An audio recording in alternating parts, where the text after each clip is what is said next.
Thank you all so much for joining us. It is my utter delight to welcome you to the XR Lab. I feel a little jangly nervous, like I think I said to you, so if you're picking up on that, I will calm shortly. And it's so nice to be with you in so many different ways. So I'm welcoming a wonderful group of people online who are joining us. Welcome. Oh, great smiling faces. Thank you to those of you that have your cameras on and a wave. Oh, lovely waves from those online. I appreciate that. And I'm welcoming those in the room at the XR Lab. And I'm also welcoming those on our telepresence robots, our fantastic speakers, Kay and Fola, who I will introduce properly in a moment. But yes, welcome fundamentally to the Atlantic Institute XR Lab. My name is Alice Rowe and I'm the Extended Realities lead here at the Institute. And this is the second in our series on artificial intelligence. So in November, we focused on the threats that artificial intelligence is presenting right now.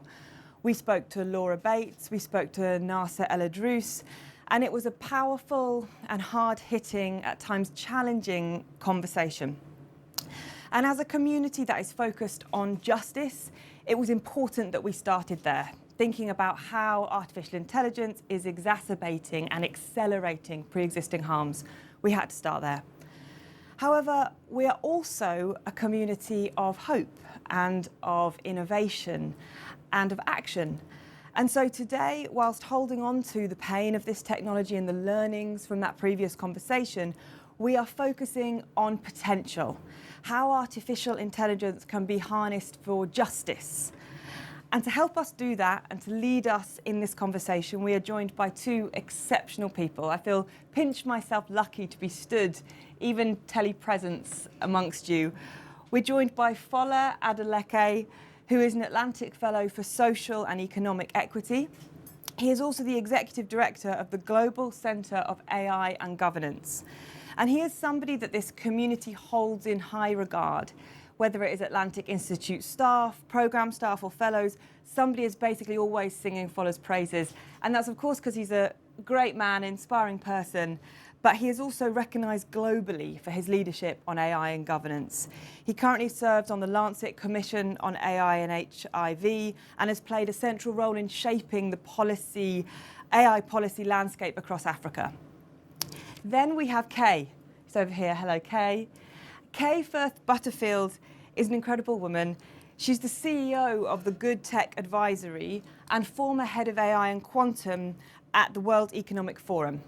And she was the world's first chief AI ethics officer. And the fact that a woman was the first person to hold this post makes me kind of sit up in my chair a little bit. But the fact that this woman was Kay makes me want to stand up the whole way, because Kay, if you read her book, Coexisting with AI, she's not about making space for herself in this field, but actually about opening doors, about opening access so we can all be part of this conversation that will inevitably affect us all. So you'll notice that both Kay and Fola are joining us as robots. Please, oh yes, it's funny, it's a bit unusual. Please lean into the experimentation of that. As you can see, it relies on kind of internet connection. Fola, just a heads up, you're a little bit pixelated, but I'm okay with that. Oh, it's like you're doing a dance to show us that this is the case. This will happen with technology as it emerges. And what we're doing in the lab today is a little bit nerve-wracking. We are taking people online, we're having people in person, and we're having people in robots. We're trying to push hybrid to its limits and think about how we can be meaningfully together when we're physically apart. That may not always work. So if it glitches loads, don't feel bad for me, don't feel bad for us. We've got this and we've got other plans in place. It's a beautiful experiment. Okay, so with all that chat from me, I would love it if we could all welcome each other and Kay and Fola to this conversation. Okay, thank you. Oh, do you know what? The smiles at the back of the room online are really radiating through this room. Thank you. Okay, I'm going to start just by also acknowledging the robotics. Kay and Fola, oh, Fola, we can see you brilliantly now. Would you like to move yourselves forward and just have a little move around in these new bodies that you find yourselves? See how that feels. Using your... How? Oh, using your Says arrow. driving enabled. Interesting. So it's using your arrow keys if you want to just have a little move around. If not, we can try again later in the session. Woo! Here you come, Kay. And here's what, yes! Oh, fantastic. Okay, thank you. Brilliant. So this is me saying, as we start this conversation, please, Kay and Fola, feel free to move around, to look at people asking questions, to look at each other. You have our permission to use the bodies that we've gifted you in this space. So you're welcome on wheels. Okay, right, I'm going to start now. This question is for both of you, and we'll start with you, Kay. In a dream future, where all of the harms that we know in terms of artificial intelligence, they're mitigated, what would a society look like that has truly unlocked the potential of AI? Kay, we'll come to you first. Okay, well, I wish I knew the answer. Because what would a dream society look like is actually something that we human beings have to imagine for ourselves. I think that one of the problems that we have with AI at the moment is that dream future of AI will be able to do everything for us is generally led by Silicon Valley. And what the developers of AI believe would be our dream future may not be what our dream future is.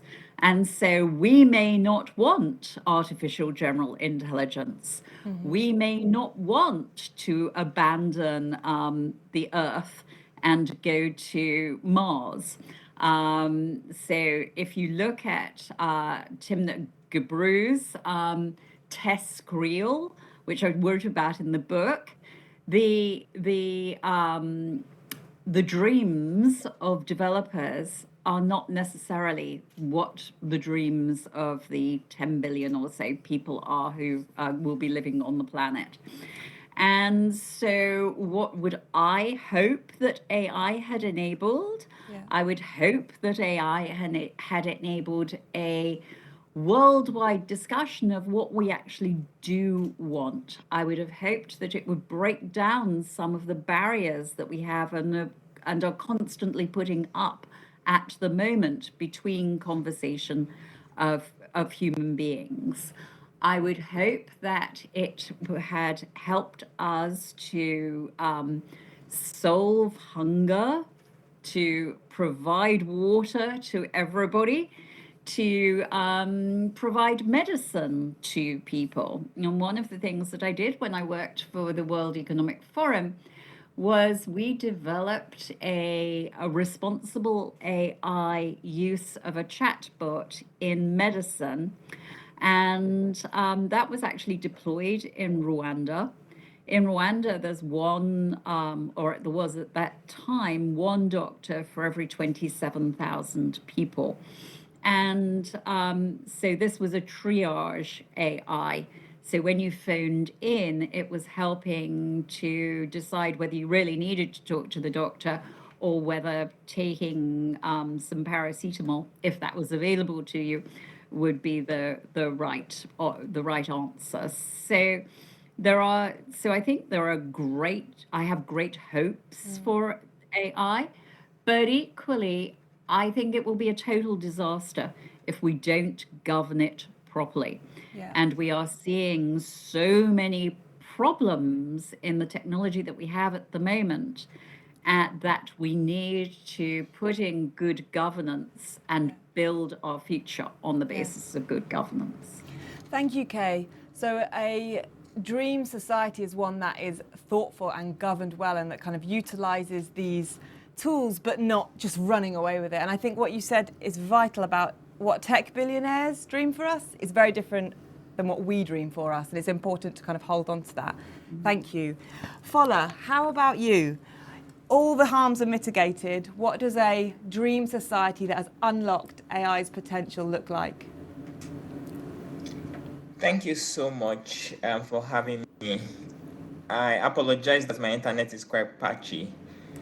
I arrived in India a few hours ago to attend the AI Impact Summit, and the theme for the summit is called Welfare for All, Happiness of All.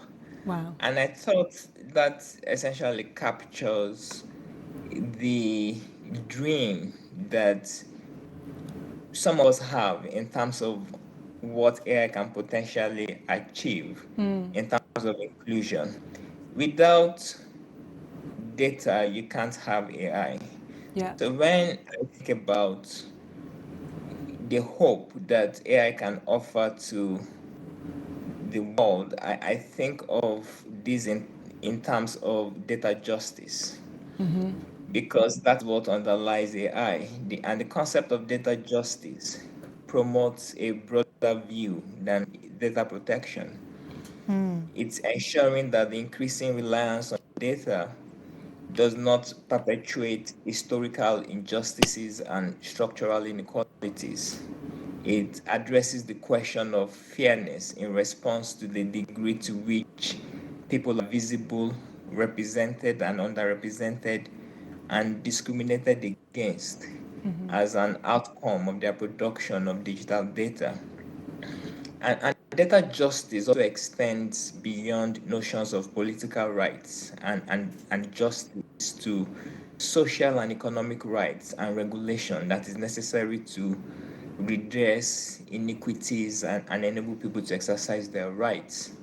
So for a very long time we've been hearing in the concept of responsible AI governance, which I hope we can unpack it later on today. But I think if we are talking about the kind of world we want to achieve with AI, we need to move beyond responsible AI governance, because responsible AI governance makes certain assumptions around procedural fairness, mitigation of bias, and transparency within existing power structures.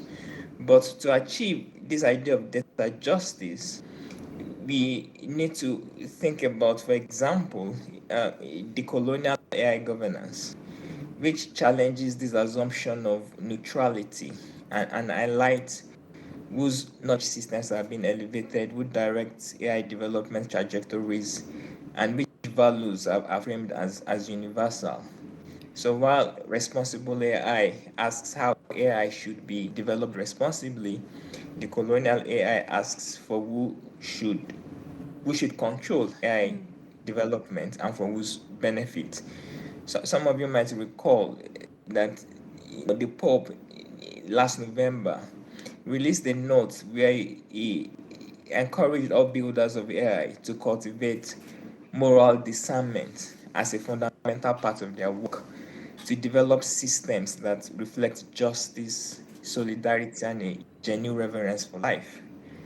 And we saw that some, investors in AI technologies pushed back against this idea of AI reflecting justice, solidarity, and reverence for life, which suggests that we are still a long way away from having a common understanding of what AI can achieve for all humanity. But I hope conversations like today begins to bring us closer to that ideal. Thank you. Thank you, Fola. And I think that's really interesting, particularly when you talk about data justice underlines AI. And in this group that we have, we've got a really mixed group. We're an interdisciplinary community. Some people might be experts in AI, other people are coming to this for the very first time. And I wonder if you could just really make clear, what is the link between data and artificial intelligence? Could you just kind of really foundationally make that clear, Fola? Well, so really, when you think about AI, and I mean, what has made conversations like this, become so pivotal in the last couple of years is because of generative AI, right? But before the advancement of generative AI, you've already had different types of AI technologies at play. And regardless of the different types of AI technologies, be it deep learning or machine learning, at its core is the use of different kinds of data to, for example, train large language models which we then use as, individuals, either through chatbots or being subject to automated decision making by government in the delivery of social services. So, at the core of AI as a technology is the training of that technology or the development of that technology with different kinds of data, either personal data that we voluntarily offer or through derived data that companies obtain to train their own systems purely based on how we use the internet and their online products. Okay, thank you so much, Fola. And I think I'll come to UK just to kind of follow this up, because I think that conceptually this makes sense, but it's quite abstract. And actually, one of the things that you talk about in your book, Kay, is the abundance economy. There's this idea that if we do this right, maybe humans don't have to, maybe we can work 2 hours a day and we've got lots of leisure time. Maybe elderly people might be able to be cared for by robotic AI, which would leave us with the time to do the caring, the human, the loving work. I wonder, could you just breathe some life into what are we actually talking about in terms of hope and this technology? What does the world physically look like if we get this right? Kay. Yeah. Well, this is the problem, isn't it?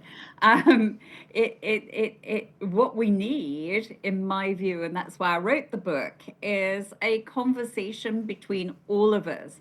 So not a conversation specifically in rooms like this, but a conversation across the world with people about what do they want. Many of us identify ourselves by the work that we do. And so, do I want to actually sit about and walk my dog and garden for instead of doing this job? Actually, no, I don't. I mean, I love my dog and I love walking him and I love gardening, but I don't want to do it. I don't want that to be who I am, because I am fulfilled by the job that I do. I think it's an important job, and I wake up passionate about doing it every day. So that, I think, is a question that we need to be having, and a conversation that we need to be having with everybody. Because there are many people who who wake up passionate about the work that they're going to do that day. And they may want to take advantage of an abundant economy. But Could you explain the idea of an abundant economy, Kay? Okay, so an abundant economy assumes that there is that scarcity has been ended. And so that means that there's enough food for everybody, there's enough housing for everybody, there's enough of everything that we humans want for everybody, apart from work. And so the need to work and earn a living is taken away from us.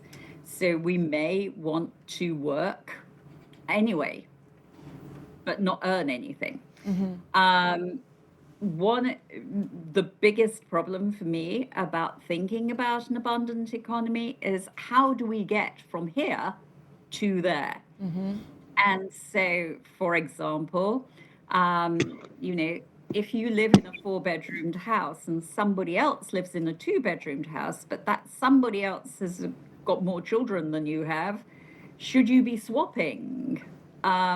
What makes an abundant economy, and how do we think about something as basic as housing stock?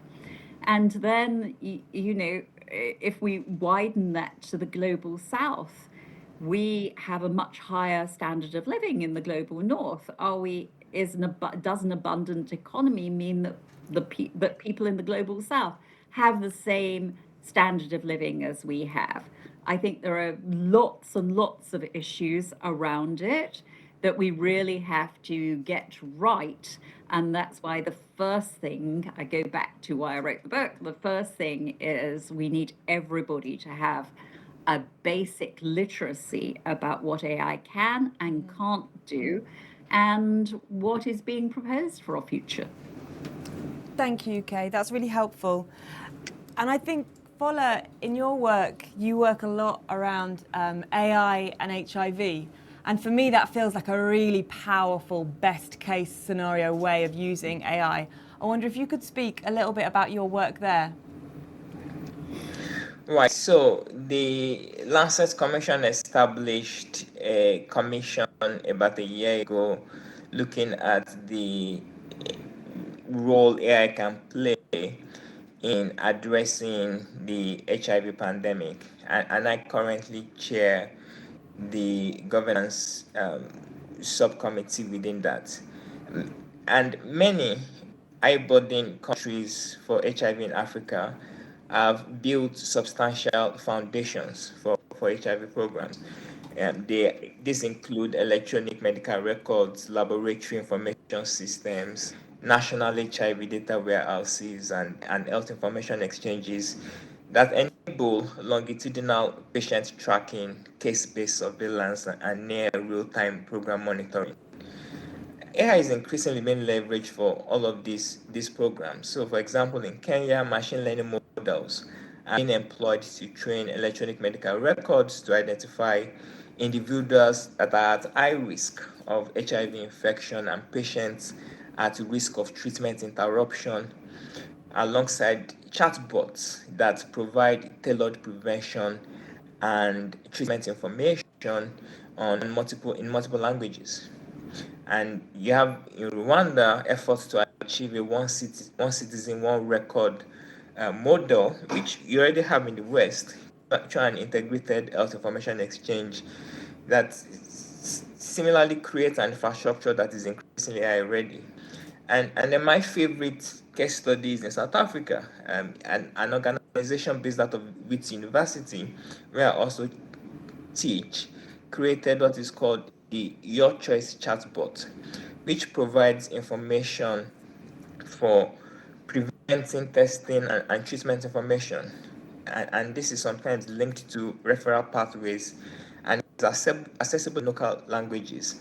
And the premise of this chatbot really is you have young people who are uncomfortable in talking about their sexual lifestyles with people in person, where they use lingos and slangs that are completely unfamiliar to healthcare practitioners, and are able to have some of these conversations with the Your Choice chatbots, which then points them in the direction of relevant information that they can access to get the care that they need. But while these kinds of innovation enable better access to healthcare and help to prevent treatment interruption for those who do access that care, there's of course a governance question, right? There are questions around accountability mechanisms when these systems fail, and sometimes they will fail. Who is going to be responsible? Is it going to be the healthcare provider who recommended treatment based on a particular technology? Is it going to be the developer of the model? And so issues around accountability come into place. Questions around the governance of AI as a medical device comes into play, and the ability of state institutions who don't have this kind of technical competency to make determinations on whether AI as a technology should be a medical device needs to be explored. Thank you, Fola. And I feel like I should tell you that your screen is doing the most incredible dance. It's almost like a shoal of fish moving across the screen, but it is changing the way that we're relating to you. So this technology, as you can see over here, when you've got really stable internet, oh, hey, you're perfect now. And it's intended to be a kind of more of an embodied experience. But what we're experiencing of you right now, for me anyway, is I'm zoning so closely into what you're saying. It's almost like a radio experience. And it's worth, recognising that and naming that we're experiencing you very differently to how we're experiencing Kay. So I just want to let you know, although your smile right now is beautiful, so we've got you. But what I'm hearing, Fola, in what you're saying is there's basically these long streams of jobs, and certain elements of those jobs, they can be so well known by a human that we work out the bits in which we can outsource or get help from the AI. It's not necessarily about doing it with the whole job. And I wonder, Kay, you talk about there are certain roles, there are certain capabilities that we need to outfit into our job market, into our professional landscape. What are those roles, what are those capabilities that we need to equip ourselves for a future that is shaped by AI? Yeah, sure. And I think I just want to come back on something that was just said, Please. because different people have different perceptions of AI. And what I just heard, I think, although it's hard for me through the connection, Sure. I think I just heard that people were more prepared to talk about their sex lives with the machine than they are, and so it's a better healthcare tool. And certainly we've seen something similar with veterans choosing to talk to chatbots instead of talking to people about some of their post-traumatic stress problems. But on the other side, we are seeing, people saying, okay, so, and I think it's over 25% of American men are in an intimate relationship with a chatbot. And that's very different from being just prepared to talk to it because it's a machine. That's taking the idea of this machine to a totally different level. And I think that it's something, again, which may be about AI literacy. Perhaps people don't realize that it's just a machine that's predicting the next word. Or there is something about our human need to talk to somebody, and this is part of a loneliness epidemic. Yeah. And when I was in Munich a couple of weeks ago, I had the good fortune to talk to the CEO of the Kinsey Institute. And he said that if we allow people to cleave to the AI for their romantic partners, that will create an existential crisis for human beings. And so I think I just wanted to pick that up because I think that you're seeing sort of very different and evolving understandings of how people are using the machine. Yeah.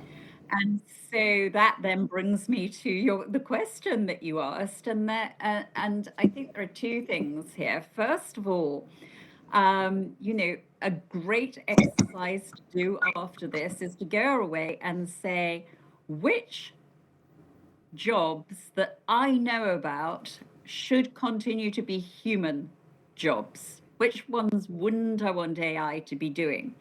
And one of the things that I talk about is, I used to be a judge, and in my capacity as a judge, I was able to explain why I came to a judgment. At the moment, AI can't explain why it came to a judgment. And so until we've got that capacity, do we want AI being a judge?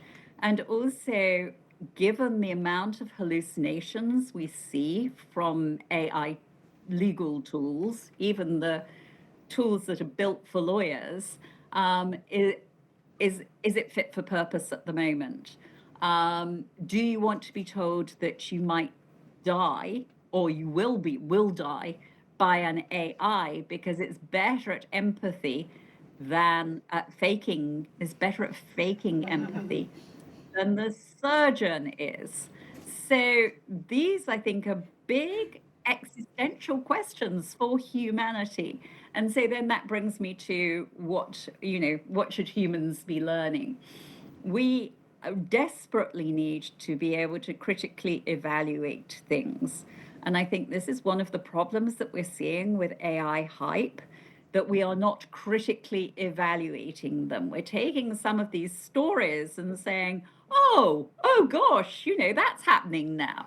Whereas if you dig deep into them and evaluate them, then that's probably not the case. So last week, I was asked by a journalist what I thought of a website called Rent a Human. And Rent a Human is providing the meat space, to use their terminology, for AI. So basically, an AI agent will post on this message board that they want to have a human to do a specific task. So it might be deliver this box from here to there. The AI can't do it. So it's got to have a human to do it. So, and then the journalists phone me up and say, what do you think about this? Because this is AI telling humans what to do. And that's obviously the way that it's portrayed. But actually, it's a company behind an AI agent, which is asking you to do something. And so I do think that critical thinking and critically evaluating what we want from our society and how we use AI is going to be the most important piece. It also will help us to deal with hallucinations, for example. You can't say to an AI, please do this research for me, and then not check it because you don't know that it's right. Just to add in there for anyone that doesn't know, with AI hallucinations, this is this idea that in order to kind of bolster the answer that the AI is given, they create a fictional scenario that can kind of feed back and kind of legitimize what the answer is. It doesn't happen hugely often, it doesn't happen all the time, but it does happen. And that's why in a legal context particularly, this can be exceptionally misleading. Let me just fill that out for you. LLMs, despite the success of them, still hallucinate. That means get things wrong or deliberately make stuff up to 60% of the time. And in law, that is particularly dangerous because they hallucinate the case names. They hallucinate the little synopsis of the case at the top of a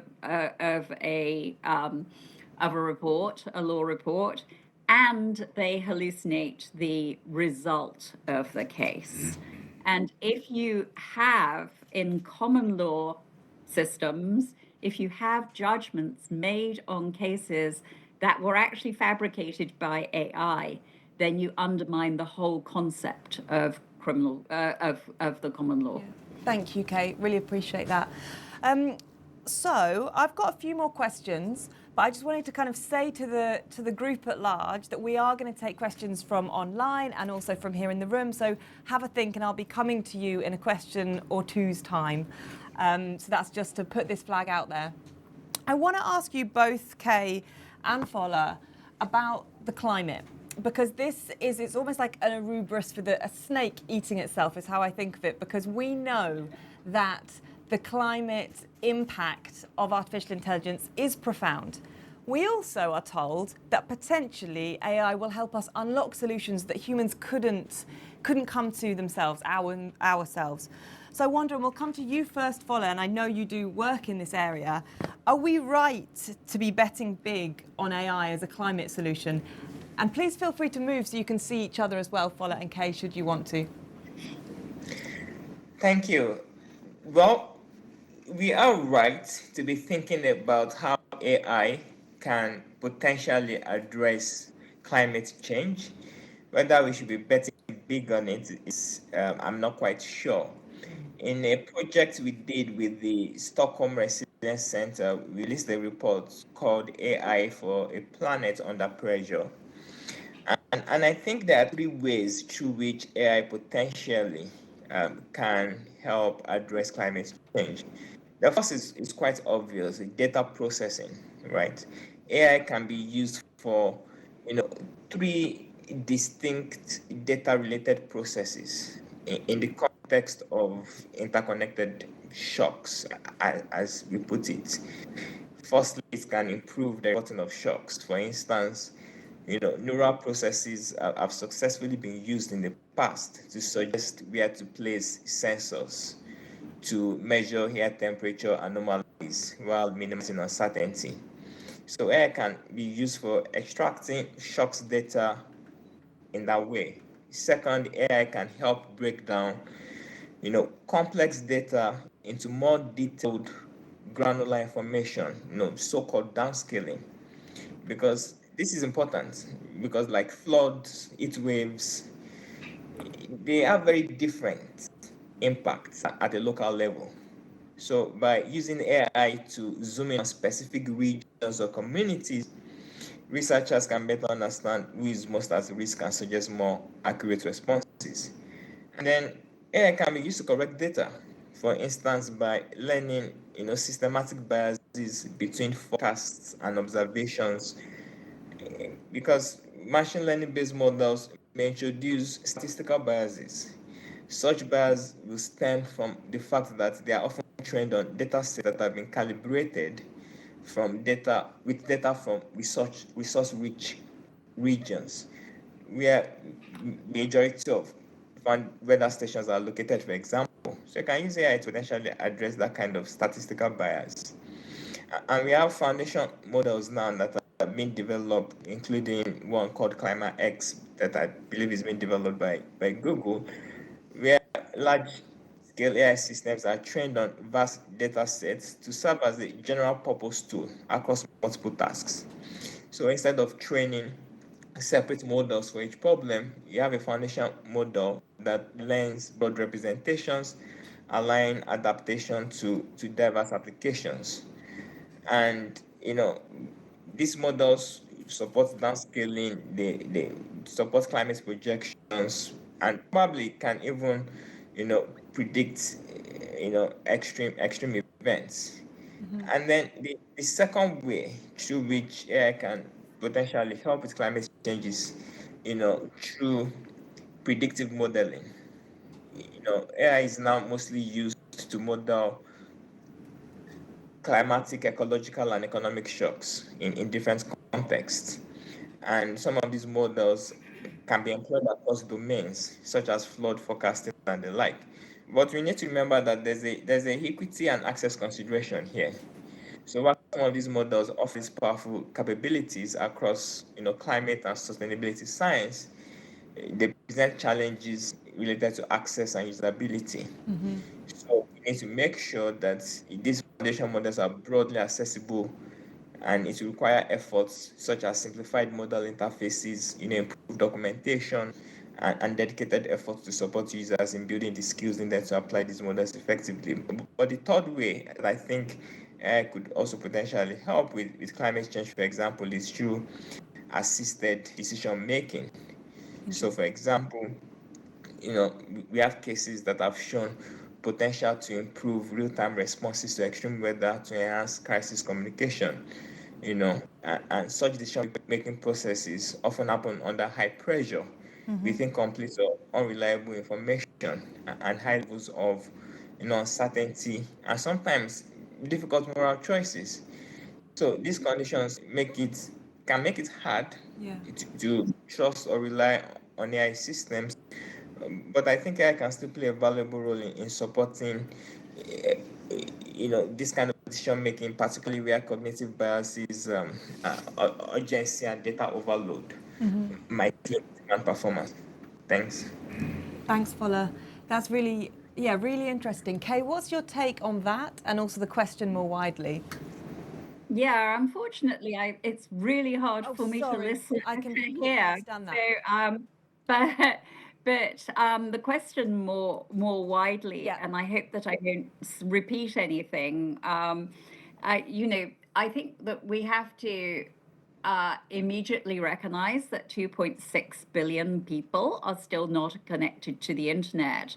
And when we are making decisions about the world's climate by the way that we use AI, particularly in the global north, we should be really thinking deeply about how that affects equity and social justice around the world.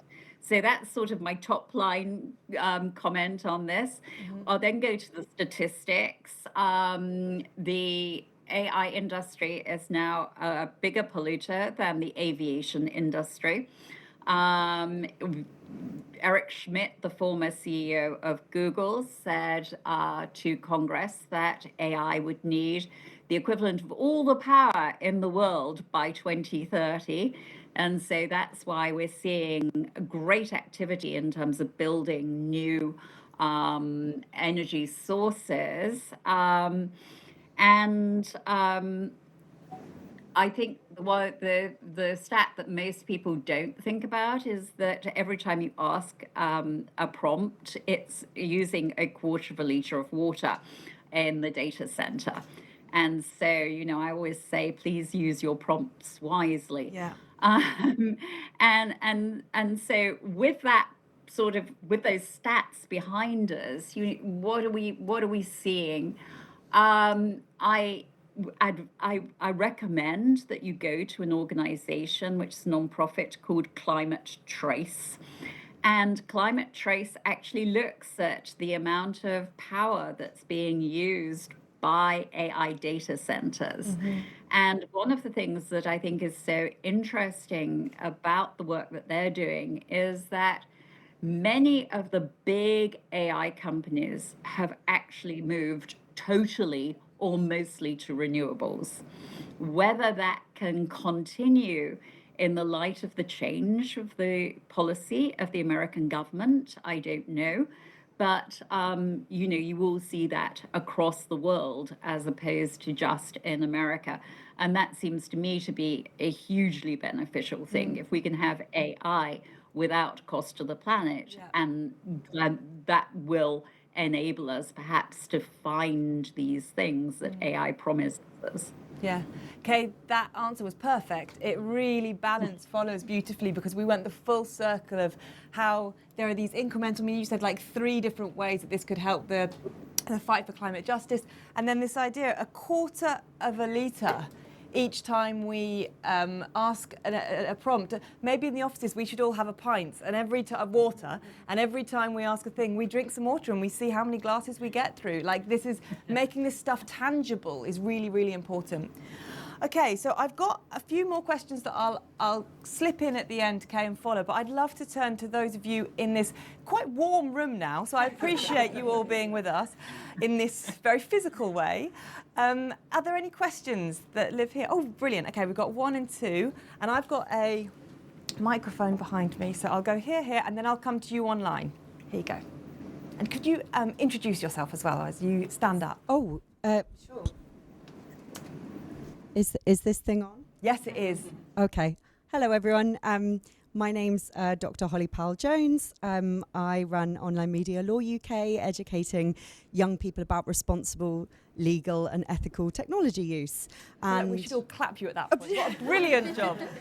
It's a rapidly expanding remit. I would like to ask Fola and Kay, actually, to what extent are children and young people being considered in all of these conversations? And some examples would be great of things we could do to improve that. Thank you so much. Okay, we'll come to you, Fola, and then we'll go to Kay afterwards.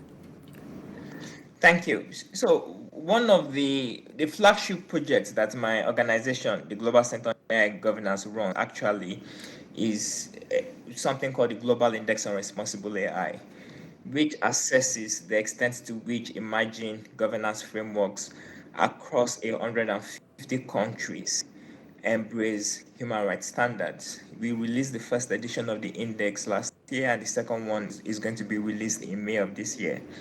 And one of the indicators in the global index relates to children's rights and AI. And in the last edition and the current evidence that we are currently gathering, it's quite clear that there are no specific frameworks in relation to child rights protection across the globe. And when it comes to how to protect children's rights in particular, I think this falls exclusively within the domain of advocacy for a human rights centric approach to AI governance. And I use the term governance quite deliberately because when we talk about regulation, that falls within the exclusive mandate of states. But governance acknowledges that oversight doesn't lie with states and governments only, that there are non-state actors who have a great deal of responsibility in terms of human rights protection, especially the developers of this technology. And so a human rights centric approach will prioritize individual and collective rights, including children's rights, participatory governance, and establish clear accountability structures. And so that is why we have the global index, essentially making this big advocacy to look at how these emerging governance frameworks are rooted in human rights language. Thank you, Fola. Kay. Yes. So, I've been passionate about doing something about children and AI since back in 2017 when I was at the forum. And one of the things that we did there was we created something called the Smart Toy Awards, which I really feel, we should have. Smart toys are generally those focused on the under sevens.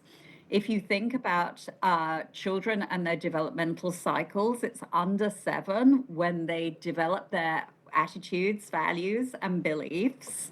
And so, if you have an AI toy in there, and it is talking to your child, and you don't know what it's saying to your child, then that is the dictator's joy, frankly. You could imagine it being used in very traumatic and very difficult, negative circumstances. I think what they're often sold as educational toys, and I genuinely believe, and that's what we did with the Smart Toy Awards, that they should be properly labeled. If you are going to be giving your child an AI toy, it should tell you where their data is going. 96% of the toys on the market are made in China.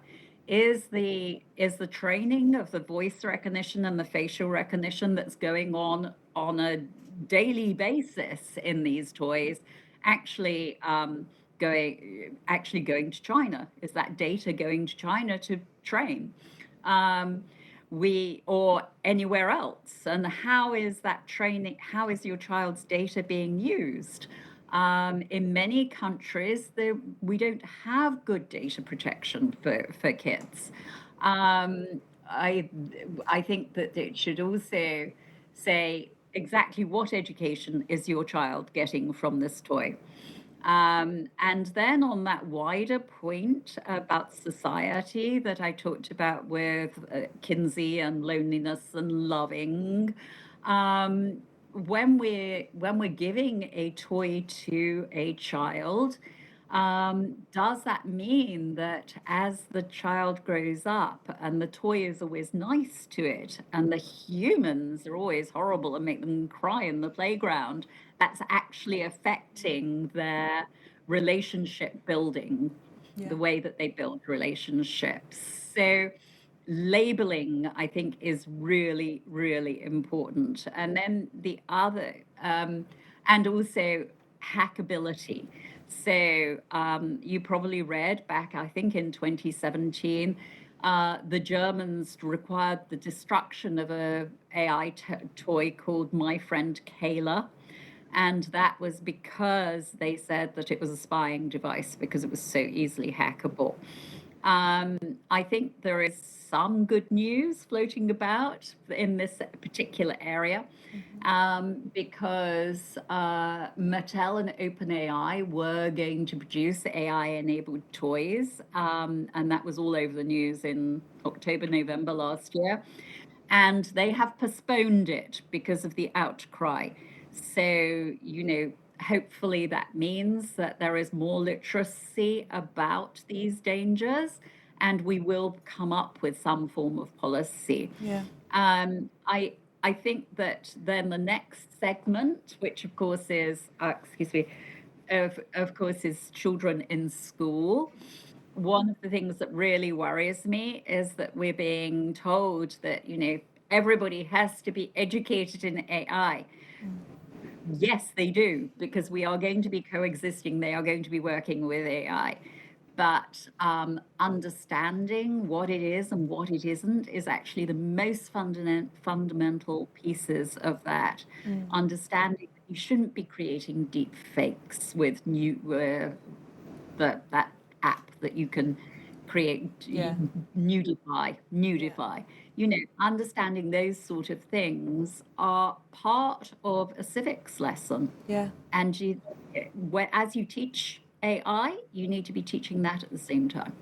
That's beautiful. As we teach AI, we need to learn ourselves, so we're all growing. It's beautiful. I know we had another question in the room, but I'm just going to go to one online and then we'll come back to the room. So this is a question from online for you, Fola, from Mal. Is there any international organisation that is bringing the human and technology perspectives together in a unified AI body of knowledge that you know of, Fola? I believe that there are several AI startups, especially in the global south, that are using AI innovatively to tackle various grand challenges, and we've supported their work in the past. Linking this to the question I was posed earlier on about AI and children, and sticking with this concept of AI as hope rather than the doom and gloom we all fully know about the potential pitfalls AI can bring. There's an organization in Mali, for example, called Robot Mali, which is using AI to create school books in Bambara, a national language that has historically been underrepresented in formal education. So it keeps humans in the loop and it grounds content culturally, but AI in that sense becomes a tool for dignity and access rather than replacement. And that is what AI as hope looks like in practice, where technology expands who gets to learn their language on their own terms, right? Organizers behind Robot Mali, reject the idea that generative AI is valuable simply because it is new or powerful. They are positioning it as a tool capable of participating in the reconstruction of social meaning within the context of Mali. They are trying to, they recognize that historically children who don't have English as their mother tongue have, French rather, as their mother tongue within the Malian context, have generally not done well. And then they're starting to teach children how to read and write using generative AI and to assist in the creation of this local content. So, and there are several examples like that where startups are embracing the potential for AI to tackle these unique barriers or problems that are often localized. And thank you so much, Fola, for bringing us back to that idea of hope. And just like the AI we're talking about in terms of productivity, you answered another one of the questions in the online chat, which was, what does AI as hope actually mean in today's society? And you kind of fleshed out there what it looks like in terms of those really specific projects where AI just lifts it into a more kind of participatory, accessible way. And I wonder if you could just answer that question as well. What does AI as hope mean in society for you, Fola? Well, I mean, That was from hope, Conrad, sorry, online. right? Hope in the way of dignity. It gives people the ability to improve their lives in ways that we can actually feel, right? So it's not about innovation for its own sake, using new technologies for its own sake, but about dignity and access. The hope here is quiet and practical, right? AI works because it strengthens something deeply human, Yeah. rather than replacing it. And we've heard quite eloquently how AI potentially should not be used, um, but there are again several examples of how you can use AI to advance equity, to strengthen trust, and reinforce human systems, rather than replace it. How Thanks. beautiful. Strengthening something deeply human, not replacing it. I feel like that is the soundbite that I'll hold in my heart. Okay, we had a question in the room. Hello, my name's Olivia. Oh, here you go. Sorry. Hello, my name's Olivia, and I'm Olivia Gilman. I'm from the National Theatre, and I've written a book called Practitioners in Practice with a director called Katie Mitchell, and we write on feminism and, I guess, believable acting. So are we, in a sense, code human presence, or the idea of human presence? And I thank you so much for the ideas you're bringing us today. I'm so interested by them. And especially, Kay, you said about the dreams of developers being so different to humans. And I'm very aware in my role of standing up for, I suppose, the acting industry, where this week, for example, we've had an AI-generated video of Brad Pitt and Tom Cruise fighting that's very emotionally believable. And I would say it is, as someone who trains actors. And I suppose a broad question I have, it's quite action-led, but what can organisations who monetise hope, like the National Theatre, who are concerned for actors' well-beings, for audiences' well-beings, who can put hope on a screen, what can we do to work hand in hand with the AI industry and not become protesters in these new developments? Thank you so much. And Kay, I'm going to add on to that. Creativity was so important in your fantastic book. It was shaped around Shakespeare. So just wanted to insert that into your answer. Question bucket, potentially. Yes. Well, I think it's easy to be really negative about the way that the film industry could go. Because the video shows us clearly that we could have Brad Pitt and Tom Cruise being the male leads in 2021. In 2100. And so then you say, okay, if this is the way that the industry is going to go, how do young actors get into this industry?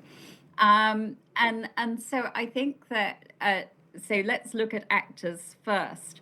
I imagine that human beings will want new blood. We won't want to keep seeing Tom Cruise do Mission Impossible 500.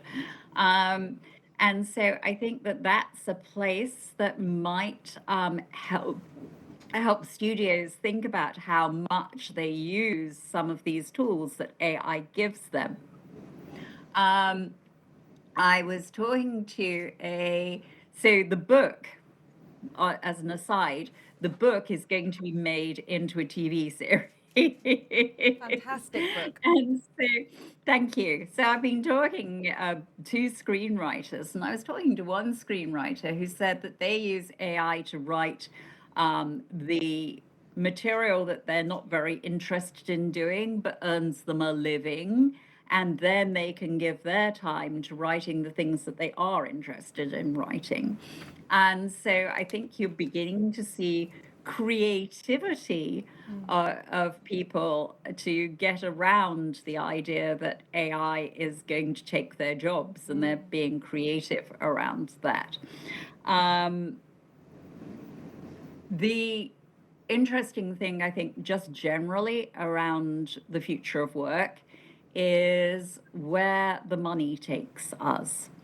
And so, if you're a Hollywood studio and you can do everything with AI, do you do everything with AI? Or is there something that we humans who are going to the box office want to see that prevents everything happening with AI? And again, that's part of the conversation that we need to be having. I said earlier, what jobs do we go away? Think about what jobs should be uniquely human. Is acting and creativity something that we should be making, that should be uniquely human? But there are some great examples too of where you see art, for example, being created with AI. And Rafiq, I can't remember his last name, Rafiq Anadol, does some of the most beautiful installations using AI and his own photographs. Thank you, Kay. Thank you so much. That's a beautiful way to end, as Kay invites all of us to just enter this as a thought experiment. Where do we want to take it? We had 2 questions from the chat and 2 questions from the audience. My phone was pinging with the amount of questions from the chat, and I know this clever group of people will have had more ideas fizzing. So I'm sorry we couldn't get to them all, but this is indicative of how important this conversation is. So don't let this be the end. Let's keep talking. Let's keep thinking. Fola, Kay, you're super clever, super generous, and we're so grateful that you entered into this space with us. So thank you to people online, in person, and on robots. You're all brilliant, and we appreciate your company and insights, one and all. Thank you. Thank you.